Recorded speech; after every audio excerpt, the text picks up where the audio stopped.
کسی بھی اعتبار سے اگر سماج میں کوئی بڑا نظر آئے گا، یہاں تک کہ انسان کے علاوہ جن بھی اگر اسے نفع اور نقصان بظاہر جو پہنچانے والے ہیں ان کے آگے بھی جھک جاتا ہے، یہاں تک کہ جانوروں کے آگے بھی وہ جھک جاتا۔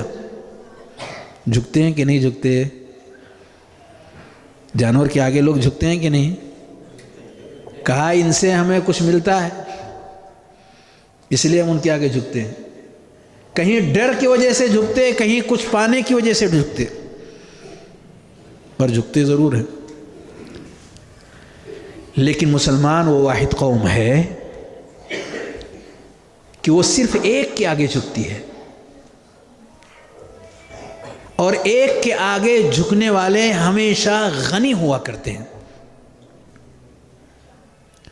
رب کریم ان کے سینے کے اندر وہ قوت ڈال دیتا ہے، وہ صفت اس کے اندر پیدا کر دیتا ہے کہ اب کہیں حاجت بچتی ہی نہیں ہے کہ کسی اور کے آگے جھکے۔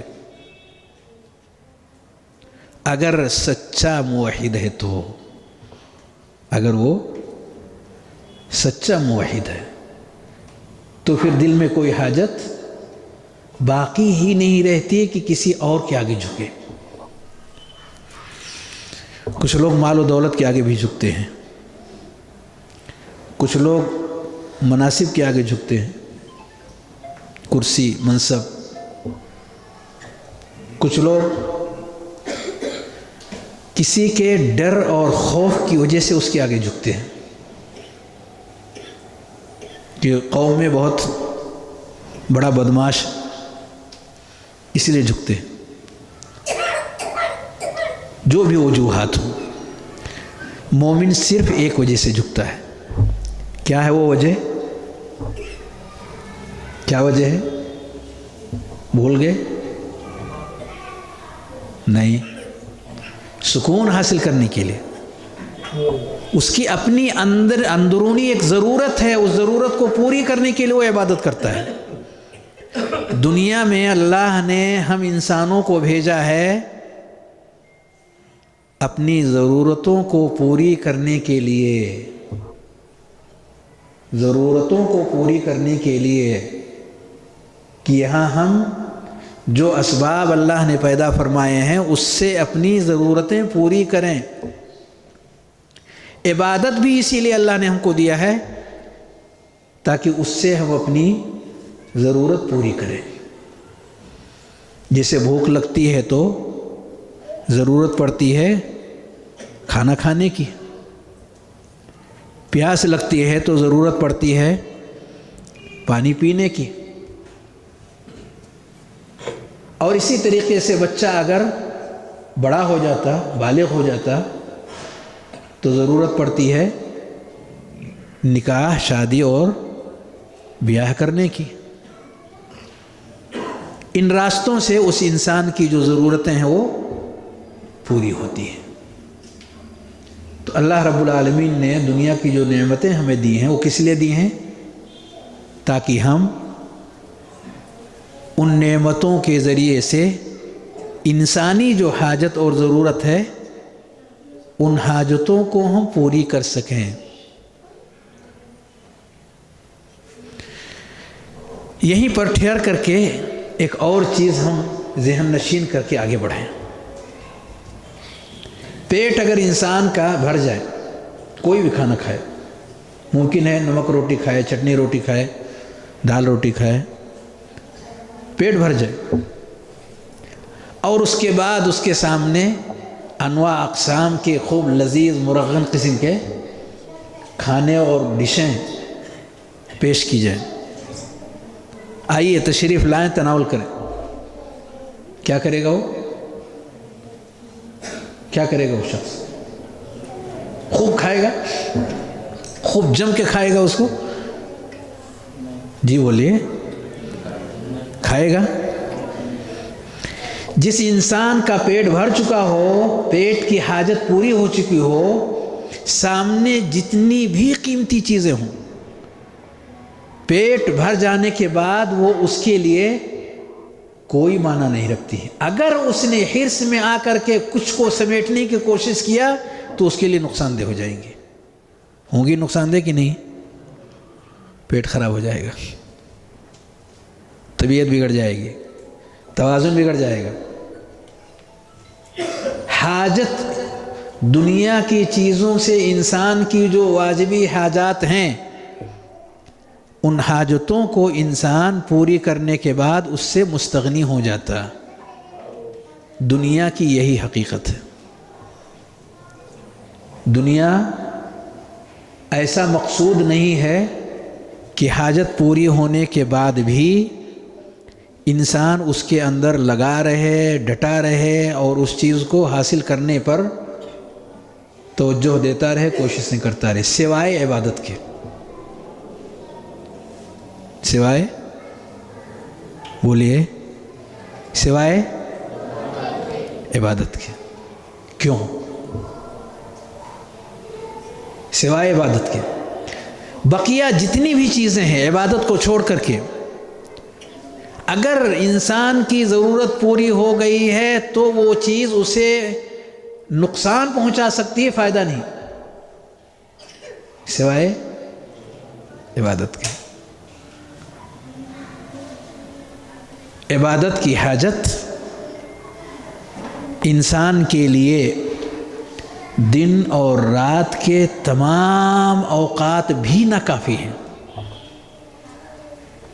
سارے اوقات بھی عبادت کے لیے صرف کر دینے کے بعد بھی اس کی حاجت پوری ہو جائے گی یا باقی رہے گی؟ بتائیے، پوری ہو جائے گی؟ یعنی حاجت پوری ہو گئی ہے، اب اس کے بعد اس کی ضرورت نہیں ہے، کیا ایسا ہم کہہ سکتے؟ 5 وقت کی نماز آپ نے پڑھ لی، اس بیچ میں کسی اور نماز کی گنجائش ہے؟ نہیں گنجائش ہے؟ نوافل، رات میں آپ نے عشاء کی نماز پڑھ لی اور صبح ہونے کے بعد فجر کی نماز، اس بیچ میں 10 گھنٹے، 12 گھنٹے، 8 گھنٹے، 9 گھنٹے، رات چھوٹی اور بڑی ہونے کے ساتھ ساتھ یہ جو اوقات ہیں، ان اوقات میں کیا ہمیں اس غذا کی ضرورت ہے؟ عشاء کی نماز اور فجر کی نماز کے بیچ کیا اس غذا کی ضرورت ہے، اس عبادت کی ضرورت ہے ہمیں؟ ہے؟ کیوں؟ آخر جب دنیا کا ایک سسٹم اللہ نے بنایا ہوا ہے کہ ایک حد تک پہنچنے کے بعد وہ حاجت پوری ہو جاتی، اور دنیا ہی کے کاموں میں سے ایک کام عبادت بھی ہے، اور عبادت کی حاجت انسان کے ساتھ ایسی جڑی ہوئی ہے کہ انسان جب اسے اپنانے کی کوششیں کرتا ہے تو اس کی حاجت نہ صرف یہ کہ پوری نہیں ہوتی، مکمل نہیں ہوتی، بلکہ اور آگے بڑھ کر کے وہ طلب کرنے کی کوشش کرتا ہے۔ ایسا کیوں ہے؟ کیا وجہ ہو سکتی ہے اس کی؟ کون بتائیں گے؟ آپ حصہ لیجئے۔ ہاں، سکون تو حاصل ہو گیا، آپ نے نماز پڑھی، الحمدللہ، اللہ اکبر، السلام علیکم ورحمۃ اللہ، السلام علیکم ورحمۃ اللہ، آپ کو سکون مل گیا؟ احسن، تبارک اللہ فیک۔ کیونکہ رب کریم نے سارے انسانوں کو اسی مقصد کے لیے پیدا کیا ہے، یہ ٹارگٹ ہی اصل ہے، باقی ساری چیزیں ٹارگٹ نہیں ہیں، وہ ذریعہ ہے اس ٹارگٹ تک پہنچانے کا۔ یہی اکیلا ٹارگٹ ہے انسان کی زندگی میں، 2 ٹارگٹ 3 ٹارگٹ نہیں ہے۔ پوری زندگی رب کریم نے جو ہر انسان کو عطا فرمائی ہے، سارے انسانوں کو دی ہے،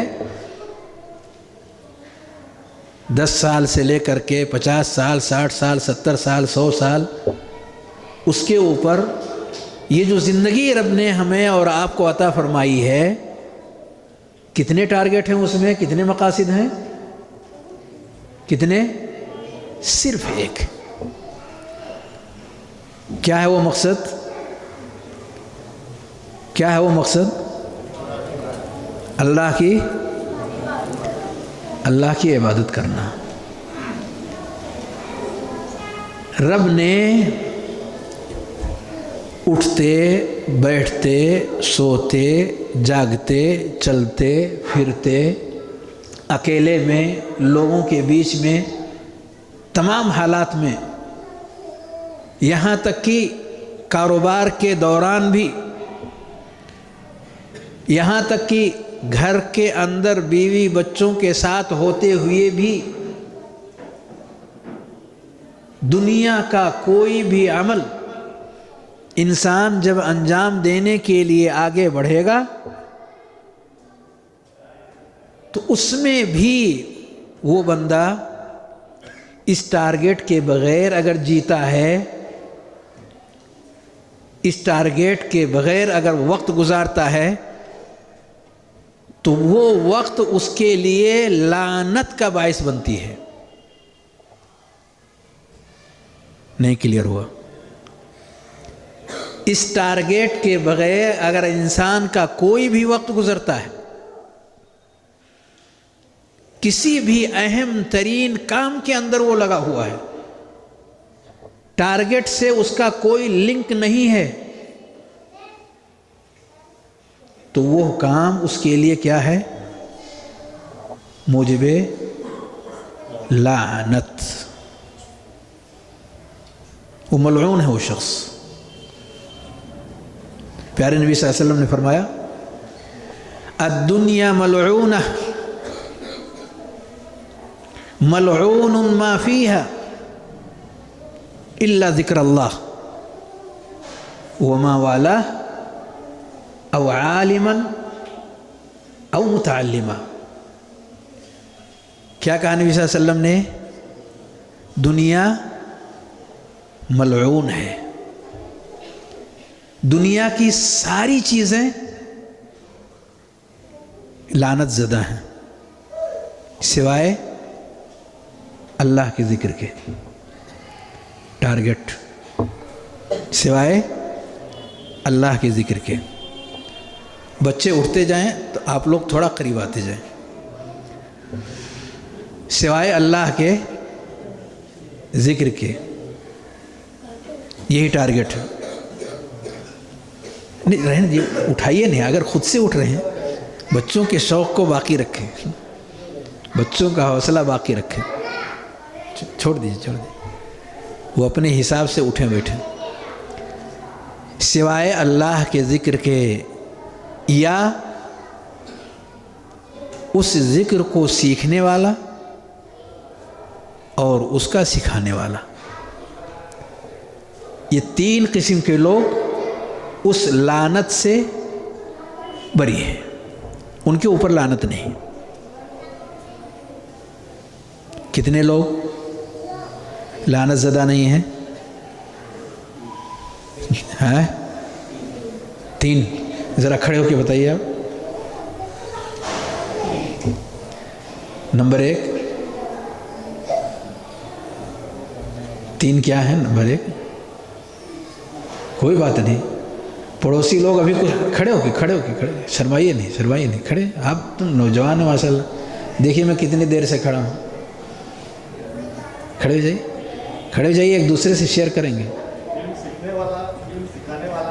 اور تیسرا کوئی بات نہیں. تیسرا ہے اللہ کا ذکر. تیسرا اللہ کا ذکر. اللہ کا ذکر یعنی یہی وہ ٹارگٹ ہے جس کو ہم عبادت کہتے ہیں. اسی کے لیے اللہ نے ہم انسانوں کو، سارے جنوں کو اللہ نے پیدا فرمایا ہے، اسی کے لیے پیدا کیا ہے. تو نبی کریم صلی اللہ علیہ وسلم نے فرمایا کہ اگر ہم دنیا کی زندگی کا کوئی بھی حصہ گزارتے ہیں تو وہ ہمارے لیے لعنت ہے، سوائے اس کے کہ وہ چیز ہمارے اس ٹارگٹ سے لنک ہو جائے. اگر لنک بنانے میں کامیاب ہو گئے تو پھر اس پر لعنت نہیں ہوگا. ہم اٹھ رہے ہیں، ہم بیٹھ رہے ہیں، ہم چل رہے ہیں، ہم پھر رہے ہیں، ہم سو رہے ہیں، ہم جاگ رہے ہیں، ہم کاروبار کر رہے ہیں، ہم مختلف طرح کے اعمال انجام دیتے ہیں، ہم ڈیوٹی کرتے ہیں، بہت سارے کام گھر کے اندر وقت گزارتے ہیں، سب چیزیں ہمارے لیے باعث، بولیے کھل کے بولیے، یہ سب چیزیں ہمارے لیے کیا ہیں؟ خیر، لعنت کی باعث ہیں، لعنت۔ ہم لعنت کے باہر تب نکلیں گے جب ہم اپنے چلت پھرت کو، اٹھت بیٹھک کو، اپنے قول و قرار کو، اپنے عمل کو، اپنے کاموں کو، اپنی ساری چیزوں کو ہم جوڑ دیں گے کس چیز سے؟ رب کریم کی عبادت سے۔ اگر ہم نے جوڑ دیا، جوڑنے میں کامیاب ہو گئے تو ہم اس لعنت کے دائرے سے باہر نکل گئے، نہیں جوڑ سکے تو ہم ابھی لعنت ہی میں ہیں۔ لعنت کے معنی اللہ کی رحمت سے دور، اللہ کی رحمت سے، اللہ کی رحمت سے دور۔ لعنت کے معنی اللہ کی رحمت سے دور۔ تو جو بندہ رب کی عبادت اور بندگی نہیں کرتا وہ ملعون ہے۔ جو بندہ کوئی بھی کام کرتا ہے اور وہ کام رب کی عبادت سے لنکڈ نہیں ہے، وہ کام اس کے لیے باعث لعنت ہے۔ اگر وہ ہماری عبادت کے لیے سبب بنتی ہے، ذریعہ بنتی ہے تو رحمت ہے، اور اگر عبادت سے دور کرنے کا ذریعہ بنتی ہے تو لعنت ہے۔ بات کلیئر ہو رہی ہے؟ آپ سوچ رہے ہوں گے کہ پھر ہمیں کرنا کیا چاہیے تاکہ ہم لعنت کے دائرے سے اپنے آپ کو، اپنی فیملی کو، اپنے گھر کے سارے لوگوں کو باہر نکال سکیں اور اچھی اور سعادت والی زندگی گزار سکیں۔ یہ کیسے ہوگا؟ کیسے ہوگا یہ؟ کیا ہر وقت کوئی انسان عبادت کر سکتا؟ بولیے، ہر وقت کیا کوئی شخص عبادت کر سکتا؟ ماشاءاللہ، دونوں جوابات ہیں۔ کچھ لوگ کہہ رہے ہیں کر سکتا ہے، کچھ لوگ کہتے ہیں نہیں کر سکتا۔ جو لوگ کہتے ہیں کر سکتا ہے وہ ذرا کھڑے ہوں، کوئی ایک۔ جی،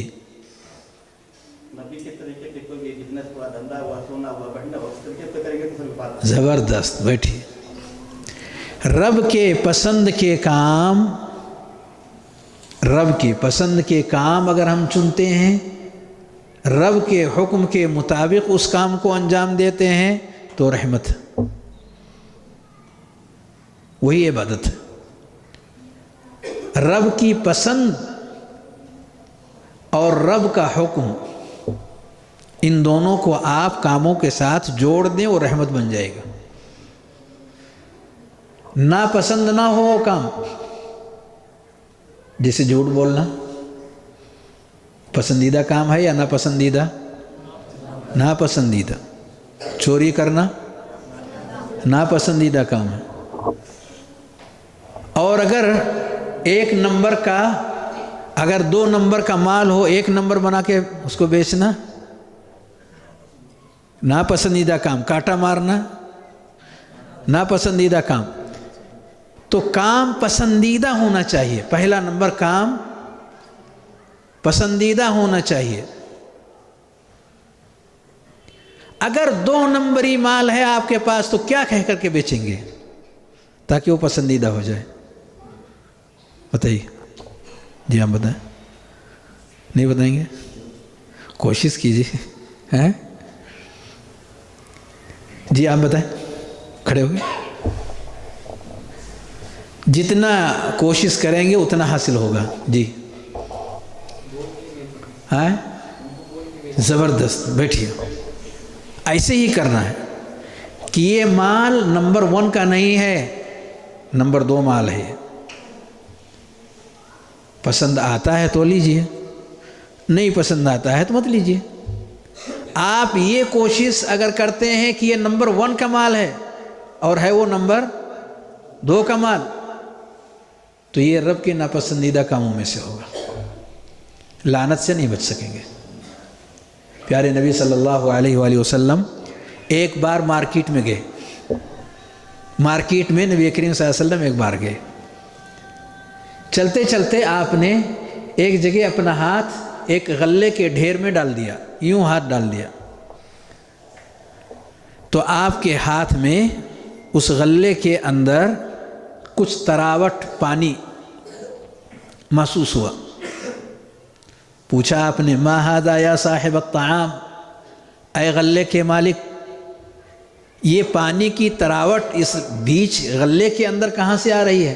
ما ھذا، وہ جواب دیتے ہیں اصابتہ السماء یا رسول اللہ، اے اللہ کے نبی صلی اللہ علیہ وسلم، بارش ہوئی تھی بھیگ گیا، اس میں انسان کا تو کوئی قصور نہیں، بارش ہوئی بھیگ گیا مال۔ پیارے نبی صلی اللہ علیہ وسلم نے فرمایا حَلَّا جَعَلْتَهُ فَوْقَ الطَّعَامِ كَيْ يَرَاهُ النَّاسِ، بھیگے ہوئے مال کو اوپر کیوں نہیں کر دیے تاکہ لوگ دیکھ سکیں کہ یہ 2 نمبری مال ہے؟ کیسا کلیئر نبی کریم صلی اللہ علیہ وسلم نے معاملہ کرنے کا حکم دیا۔ یہ نہیں کہا اسے پھینک دو، کہا وہ نمبر 2 کا مال ہے تو بیچو، لیکن نمبر 2 بتا کر کے بیچو، لوگوں کے علم میں آ جائے، لوگ اسے دیکھ سکیں، لوگ اسے سمجھ سکیں، دیکھ کر سن کر سمجھ کر اگر وہ چوائس کرتے ہیں، یہ ان کا اپنا اختیار ہے، آپ چھپائے نہیں۔ مارکیٹ میں اگر آپ گھسیں، ایک ٹھیلا والا بھی جو پھل فروٹ رکھ کر کے بیچتا ہے، وہ ترتیب کچھ ایسی بناتا ہے، کارٹون میں سے ایک ایک مال دیکھ کر کے وہ سامنے کی لائن بناتا ہے، کہیں بھی داغ دھبا ہے وہ پہلے نمبر پہ نہیں رکھتا، پیچھے رکھتا، جو فریش مال ہے اس کو آگے رکھنے کی کوشش کرتا، اور جس میں کچھ بھی داغ دھبے یا اور کچھ مسئلہ ہے وہ پیچھے رکھتا، اور اگر ضرورت پڑی تو اوپر کے بجائے اس کا منہ نیچے کی طرف کر دیتا، اور لوگ جب آتے ہیں سامنے کی چیزوں کو دیکھ کر کے انہیں پسند آتی ہے چیز، وہ خرید بھاؤ مول بھاؤ کرنے کے بعد اتنا آپ ہم کو دے دیجئے تو پیچھے سے بھرنا وہ چالو کر دیتے، دکھایا کچھ اور دے رہا ہے کچھ اور۔ لعنت سے نہیں بچ سکتے، لعنت سے اگر آپ نے اپنے ہاتھ سے آگے کے مال کو اٹھا کر کے رکھنے کی کوشش کیا، ناراض ہو جاتا۔ ایسا کچھ ہوتا ہے؟ نہیں ہوتا؟ ہوتا ہے نا۔ آپ پورا کارٹون خریدنے کے لیے مارکیٹ میں چلے جائیں، اوپر بہترین مال، نیچے بہت سارے، اس میں بہت چیزیں ایسی ہیں جو آدمی کے استعمال کے قابل نہیں ہوتی، وہ نیچے کے تہوں میں موجود ہوتی ہیں، چھپا کر کے آدمی اس کو رکھ دیتا ہے۔ کیا لعنت سے بچ سکیں گے ایسا کر کے؟ نہیں بچ سکتے۔ پسندیدہ کام، پسندیدہ کام کرنا ہے، جیسا ظاہر ویسا بولیے ویسا باطن۔ اگر مسلم ہے تو مسلم کا ظاہر باطن کی طرح سے ہوتا، اور جس کا باطن ظاہر سے الگ ہوتا وہ کون ہوتے؟ کون ہوتے بولیے؟ کون ہوتے؟ منافق۔ ادھر سے بھی بولیے کون ہوتے وہ؟ منافق۔ کون لوگ منافق ہوتے؟ آپ بتائیے، چشمے والے کھڑے ہو جائے، کیا کرتے ہیں یہ لوگ منافق لوگ؟ جو اپنا مال صحیح بتا کے نہیں بیچتے۔ احسنت، بیٹھے۔ ہوتا کچھ ہے اور بولتے کچھ اور ہیں، دکھتا کچھ ہے اور دیتے کچھ اور ہیں، یہ منافق ہوتے ہیں۔ کفر کو چھپا کر کے اسلام کو ظاہر کرتے ہیں، اندر کچھ اور ہے، باہر کچھ اور ہے۔ ایسے لوگ جو سماج کے اندر اس طرح کے معاملات کرتے ہیں، ان کے اندر مشابہت کس کی ہے؟ مسلمانوں کی یا منافقوں کی؟ کس کی مشابہت ہے؟ کس کی؟ بہت خاموشی کے ساتھ جواب ہے، کس کی مشابہت ہے؟ ہونا کیا چاہیے؟ مسلمانوں کی مشابہت ہونی چاہیے۔ مسلمان کیسا ہوتا؟ جو ظاہر وہی باطن۔ جہاں تک ایک شخص کی نگاہیں نہیں پہنچتی ہیں اور آپ کی نگاہیں پہنچ رہی ہیں تو آپ انہیں دھوکہ اگر دے رہے ہیں تو آپ مسلم کے صفات والے کام نہیں کر رہے ہیں۔ لعنت کے زد سے باہر نکلنے کے لیے کیا ضروری تھا؟ کہ اس کا تعلق آپ عبادت سے جوڑ دیں۔ اگر عبادت سے اس کا تعلق جوڑ دیں گے تو آپ لعنت کی فہرست سے اور اس کے دائرے سے بہت دور ہو جائیں گے۔ اور وہ کیسے ہوگا؟ دو کام کر کے۔ نمبر ایک، جو بھی کام کریں وہ رب کا پسندیدہ کام ہو، ناپسندیدہ نہ ہو۔ کیا ہے پہلا کام؟ رب کا پسندیدہ۔ ہمیں پتہ لگانا ہوگا کیا یہ رب کا پسندیدہ کام ہے یا ناپسندیدہ۔ نمبر دو، دوسرا کیا ہے؟ ابھی بتایا کچھ دیر پہلے۔ دوسرا کیا ہے؟ لعنت کے دائرے سے باہر نکلنے کے لیے ہمیں دو کام کرنا ہوگا۔ پہلا کام یہ کہ وہ کام پسندیدہ کام ہو۔ نمبر دو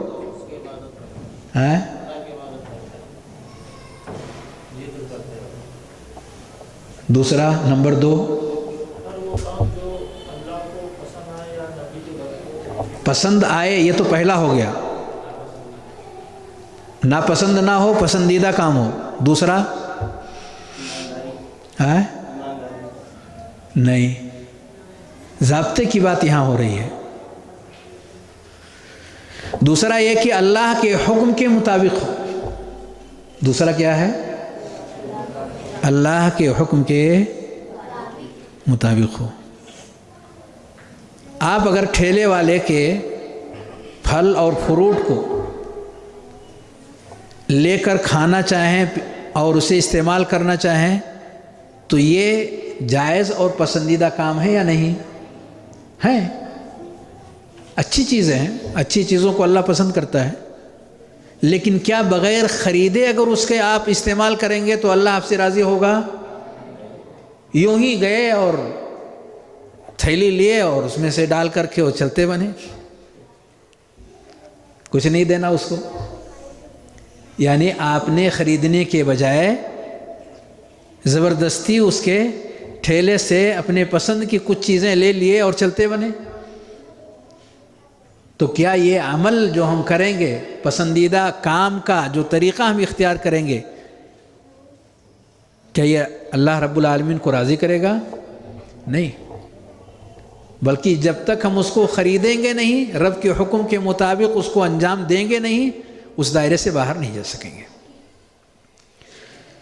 یہ دونوں چیزوں کو اگر ہم اپنی پوری لائف اور پوری زندگی کے اندر اپناتے ہوئے آگے بڑھتے ہیں تو ہماری زندگی لعنت کے دائرے سے باہر ہو جائے گی اور عبادت سے کنیکٹ ہو جائے گی، یعنی پوری لائف ہماری عبادت والی لائف ہو جائے گی۔ عبادت کہتے کس کو ہے؟ یہ ساری گفتگو سننے کے بعد ہمیں ایک نتیجہ نکالنا چاہیے، پھر عبادت کہتے کس کو ہے؟ یعنی ہر حال میں بندہ رب کی عبادت اور بندگی کرنے والا ہو اور کوئی بھی وقت اس کا ایسا نہ گزرے جو عبادت کے بغیر ہو، کیونکہ ایسے میں وہ لعنت کے دائرے کا شکار ہو جائے گا۔ تو پھر عبادت کیا چیز ہے؟ عبادت کہتے کس کو ہے؟ جی بتائیے،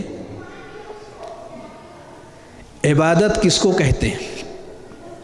شیخ الاسلام تیمیہ فرماتے ہیں العبادت اسم جامع لكل ما يحبه الله ويرضاه من الأقوال والأفعال الظاهرة والباطنة۔ عبادت نام ہے وہ تمام باتیں اور وہ تمام کام جو اللہ رب العالمین کی پسند کی ہوں، وہ تمام باتیں اور وہ تمام کام جو اللہ رب العالمین کی مرضی کے مطابق ہوں، اس کی پسند کے مطابق ہوں، چاہے وہ ظاہری ہوں چاہے وہ باطنی ہوں، چاہے وہ باتیں چاہے وہ کام ظاہر یعنی جسم سے کیے جانے والے ہوں، باطن یعنی دل سے کیے جانے والے ہوں، ان سب کو کیا کہا جاتا؟ عبادت۔ تو عبادت کا مفہوم کیا نکلا؟ اچھے اچھے کام، اچھی اچھی باتیں۔ مختصر میں کیسے کہیں گے عبادت کو؟ ہر اچھے کام کو عبادت کہیں گے، ہر اچھی بات کو عبادت کہیں گے، ہر اچھے کام اور ہر اچھی بات کو کیا بولیں گے؟ عبادت۔ جی آپ بتائیے، جی کھڑے ہو کے۔ ہر اچھے کام کو عبادت کہتے ہیں۔ ہر اچھی بات کو، جیسے کوئی مثال؟ کسی کوئی اچھی بات بتانا۔ جیسے کیا، کون سی بات بتائیں گے؟ کچھ بتا کے بتائیں۔ کہ جھوٹ نہیں بولنا چاہیے۔ جھوٹ نہیں بولنا چاہیے، حسن، بارک اللہ فیک، ماشاء اللہ۔ ہر اچھی بات اور ہر اچھا کام یہ عبادت ہے۔ یہیں پر ایک سوال یہ ابھرتا ہے کہ بات اچھی یا کام اچھا کب ہوتا ہے؟ کون سی بات اچھی اور کون سا کام اچھا کب ہوتا ہے؟ ظاہر سی بات ہے ساری باتیں اور سارے کام جو اچھے ہوں تو وہ اچھے کب ہوئے، کیا پروسیس ہیں اس کے؟ ظاہر سی بات ہے اس کو جب تک ہم ذہن میں نہیں بٹھائیں گے اچھی باتوں کا سسٹم ہمارے سمجھ میں نہیں آئے گا۔ کیا آپ کے ذہن میں جو چیزیں اچھی آتی ہیں اسے آپ اچھی کہیں گے؟ ایک شخص بیڑی سگریٹ پیتا ہے، کہتا ہے بہت اچھا ہے، دوسرا کہتا ہے نہیں اچھا نہیں ہے، تو بالکل بیکار ہے۔ بہت ساری عادتیں ایسی ہیں انسان کی، کہتا ہے بہت اچھا ہے، دوسرا کہتا ہے نہیں یہ اچھا نہیں ہے۔ کوئی ایسا سسٹم چاہیے کہ اس سسٹم کے تحت میں آپ پرکھ سکیں کہ یہ بات اچھی ہے، یہ کام اچھا ہے۔ اور ظاہر سی بات ہے جب یہ کلیئر ہو جائے گا کہ یہ بات اچھی ہے، یہ کام اچھا ہے، تو پھر عبادت کے کام کو انجام دینا ہمارے لیے آسان ہو جائے گا۔ جی ہر وہ اچھا کام جو اللہ کے اور نبی کے مطابق ہو، جیسے سجدہ تو اچھا ہے جی، نماز میں 3 نہیں کر سکتے، بارک یہ اللہ اللہ فیک، کے مطابق نہیں ہے۔ بارک اللہ فیک، ہر وہ کام جو اللہ اور اللہ کے نبی کے بتائے ہوئے طریقے پر اس کا اچھا ہونے کی۔ جزاکم اللہ خیر۔ بہت صحیح آپ نے ذکر فرمایا کہ جب تک آپ یہ نہ پرکھ لیں کہ طریقہ اس میں نبی کا ہے یا کسی اور کا ہے، اگر نبی کے بتائے ہوئے طریقے کے مطابق وہ ڈھل کر کے سامنے آ رہا ہے تو اچھا ہے، اور نبی کے طریقے سے ہٹ کر ہے، دماغ کتنا اچھا کہے وہ اچھا نہیں ہے۔ دماغ سے نہیں پرکھیں گے، کس سے پرکھیں گے؟ نبی کے طریقے سے جوڑ کر کے پرکھیں گے۔ اسی لیے عالم کی ضرورت پڑتی ہے، اسی لیے عالم کی ضرورت پڑتی ہے کہ وہ بتائیں کہ کیا یہ چیز نبی کے طریقے کے مطابق ہے یا نہیں ہے، کیونکہ نبی کے طریقے سے ہٹ کر کے جو بھی کام کیا جاتا وہ منہ پہ مار دیا جاتا ہے۔ من عمل عملا لیس علیہ امرنا فہو رد۔ کوئی بھی کام جو نبی کے طریقے سے ہٹ کر کے وہ منہ پہ مار دیا جاتا ہے، قبول نہیں ہوتا۔ اور کیا ہے؟ یہ تو ایک بات ہوئی جس کی وجہ سے کام اچھا ہوتا، اس کے علاوہ اور کیا چیز ہے کہ جب تک وہ چیز اس بات یا اس کام کا حصہ نہیں بنے گی وہ کام اچھا نہیں ہوگا۔ ایک تو ہو گیا نبی کریم صلی اللہ علیہ وسلم کے طریقے کے مطابق، دوسرا جی بتائیں آپ، جی آپ بتائیں، جی کوشش کیجیے۔ ادھر سے ماشاءاللہ کچھ جوابات آئے, ادھر سے بھی کچھ جوابات آ جائیں. جی آپ بتائیں, آپ کے بغل میں, جی آپ بتائیں.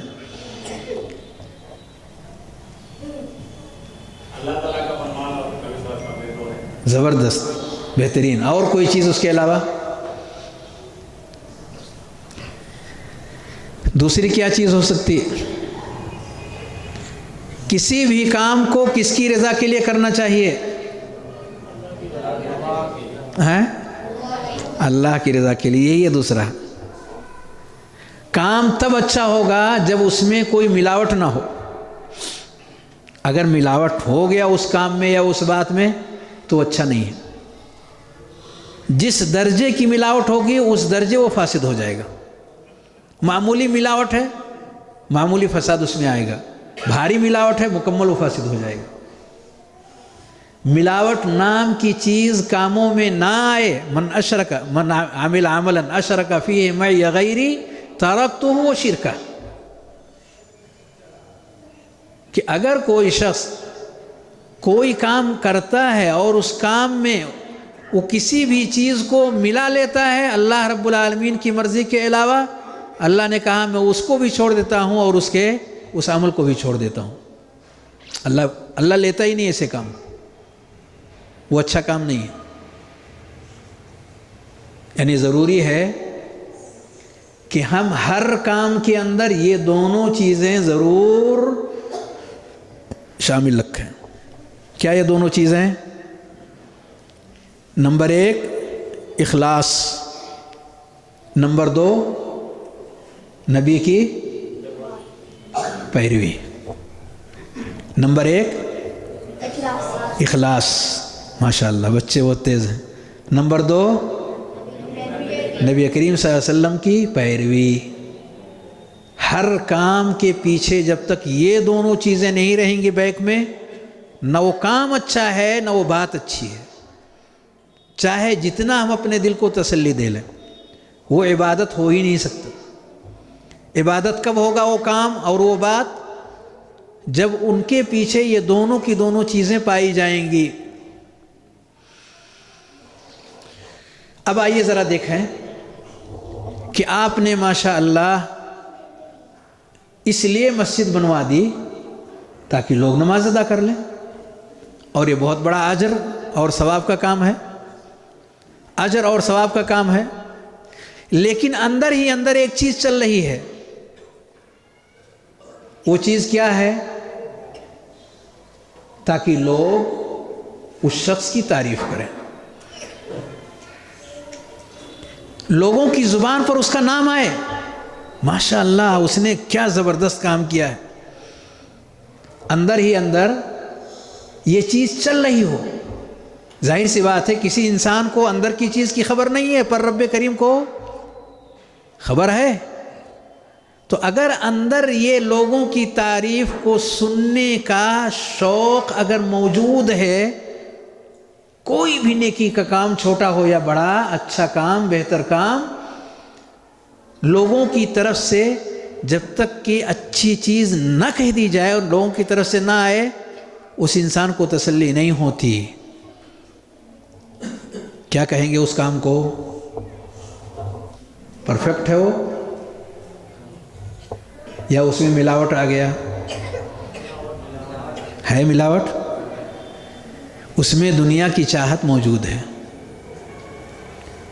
اور اگر اس انسان کے اندر یہ بات چل رہی ہے لا نريد منكم جزاء ولا شکورا, چپکے سے ہم نے غریبوں کی بھی مدد کر دیا, خاموشی کے ساتھ ہم نے بڑے بڑے عظیم الشان کام انجام دے دیے, اور اپنے اور رب کے بیچ میں ہم نے یہ کہہ دیا لا نريد منكم جزاء ولا شکورا, ہمیں انسانوں سے کچھ نہیں چاہیے, ہمارے اندر یہ چل رہا اور پھر بھی لوگ تعریفیں کر رہے ہیں, تو لوگوں کی تعریف کرنے سے اس کی نیکی نہیں ختم ہوگی, اس کی عبادت متاثر نہیں ہوگی, کیونکہ اندر اس نے محنت کر رکھا ہے. اپنے دل کے اندر ایسا کوئی حصہ اس نے باقی چھوڑا ہی نہیں کہ ہمیں کسی سے کچھ چاہیے. یہاں تک کہ اس کے خلاف بھی اگر لوگ آوازیں اٹھاتے ہیں تو اسے غصہ نہیں آتا. تمہیں معلوم نہیں ہے مسجد ہم نے بنوائی ہے اور اس کے باوجود بھی ہمارے اوپر تم گفتگو کرتے ہو؟ ایسی کوئی بات اس کے اندر چل ہی نہ رہی ہو، یقیناً اس شخص نے خالصتاً لوجہ اللہ اس کام کو انجام دیا ہے۔ بھائیو، تقریباً 1 گھنٹے کا وقت گزر چکا ہے اور ہم نے اس کا مختصر سا جائزہ آپ کے سامنے پیش کیا ہے عبادت سے متعلق۔ مجھے نہیں معلوم اب کتنا وقت باقی رہ گیا ہے، کچھ شیخ بتائیں گے تو اس کی روشنی میں اپنی کوئی بات یا تو آگے بڑھاؤں یا سمیٹ کر کے اس کو ختم کروں۔ 8 بجے تک۔ جزاکم اللہ خیر۔ عبادت سے متعلق چند اہم چیزیں اب تک میں نے آپ کے سامنے ذکر کی ہیں۔ ان میں سب سے اہم ترین بات یہ ذکر کیا کہ عبادت کا حصے کس کو ہے اور عبادت ہمیں کرنا کیوں ہے۔ یہ باتیں آپ کے سامنے آ چکی ہیں۔ عبادت کیوں کرنی ہے اور عبادت کسے کہتے ہیں، یہ دونوں باتیں آ چکی ہیں آپ کے سامنے، کلیئر ہے۔ اس کے آگے ایک اہم ترین گفتگو عبادت کرنے والے شخص کے اندر کچھ چیزیں ہیں جو پائی جانی چاہیے، وہی عبادت کا مغز ہے۔ اگر وہ چیزیں موجود ہیں تو عبادت مضبوط ہے اور عبادت کی اہمیت اور حیثیت ہے اللہ کی نگاہ میں، اور اگر اس سے خالی ہے عبادت تو اسی درجے اس کا اثر اور اس کا مقام رب کی نگاہ میں کم ہو جاتا ہے۔ وہ کیا باتیں ہیں؟ پہلے میں مختصر میں اور پھر تھوڑی سی تفصیل کے ساتھ اس کا میں تذکرہ کرتا ہوں۔ علامہ ابن قیم رحمہ اللہ نے مختلف کتابوں میں، خاص طور سے مدارج السالکین نامی کتاب کے اندر ذکر فرمایا کہ کوئی بھی بندہ اللہ رب العالمین کی عبادت اور بندگی اگر کر رہا ہے تو یہ چند چیزیں اس عبادت کے اندر پائی جائیں، یعنی عبادت کا مطلب اچھے کام یا اچھی بات، یہ چند باتیں اس کے اندر پائی جائیں۔ نمبر 1، التذلل للہ والخضوع لہ، اللہ رب العالمین کے آگے جھک جانا، اللہ رب العالمین کے آگے جھکنا، انکساری اختیار کرنا، اللہ کے آگے جھک جانا، کمال درجے تک اگر بندہ جھکتا ہے اسی کے درجے کے اعتبار سے اس کا مقام اللہ کے ہاں بڑا ہوتا ہے۔ نمبر 2، مع کمال المحبہ، مع کمال محبت کے ساتھ ایک جھکنا ہوتا ہے